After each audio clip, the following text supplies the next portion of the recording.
கோவை மேட்டுப்பாளையம் அருகே பவானி ஆற்றில் சிக்கிய குடும்பத்தை அப்பகுதி மக்கள் காப்பாற்றி மீட்டிருக்கிறார்கள். மேட்டுப்பாளையம் அருகே பவானி ஆற்றில் திடீரென ஏற்பட்ட வெள்ளப்பெருக்கில் ஒரு குடும்பம் சிக்கிக் கொண்டது.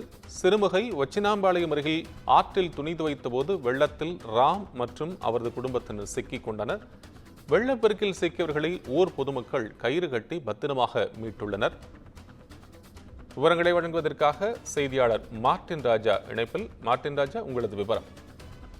கோவை மாவட்டம் மேட்டுப்பாளையத்திற்கு மேற்கு தொடர்ச்சி மலை பகுதியிலே அமைந்திருக்கிறது பில்லூர் அணை. இந்த பில்லூர் அணையிலிருந்து அது மொத்தம் 100 அடி உயரம் கொண்டது. இதுல அங்கிருந்து பவானி ஆற்றில் எப்பொழுதும் தண்ணீரானது திறந்து விடப்படும். இந்த பவானி ஆற்றிலே செல்லக்கூடிய தண்ணீர் ஈரோடு மாவட்டம் பவானிசாகர் அணைக்கு சென்றடையும். இதனிடையே தான் கோவை மாவட்டம் மேட்டுப்பாளையத்தை கடந்து செல்லக்கூடிய இந்த பவானி ஆற்றிலே எப்பொழுதும் ஆண்டு முழுவதுமே சீராக தண்ணீர் நீரோட்டம் இருந்து கொண்டிருக்கும். இதற்கிடையே பவானி ஆற்றிலிருந்து திறக்கும் தண்ணீரை வெள்ளிப்பாளையம் பகுதியில் இருக்கக்கூடிய மின்சார உற்பத்தி மையம் ஒன்று அமைந்துள்ளது. அங்கே மின்சார உற்பத்திக்காக தினந்தோறும் தண்ணீர் தேக்கப்படும். பின்பு மின் உற்பத்திக்காக மின் உற்பத்தி முடிந்தவுடன் தண்ணீரானது திறந்து விடப்படும். அந்த சமயத்தில் தான் சற்று முன்னர் ஒரு 20 நிமிடங்களுக்கு முன்னதாக அந்த வெள்ளிப்பாளையத்திலிருந்து மின்சார உற்பத்தி முடிந்த பின்னராக அங்கிருந்து 6000 கனஅடி தண்ணீர் திறந்து விடப்பட்டிருக்கிறது.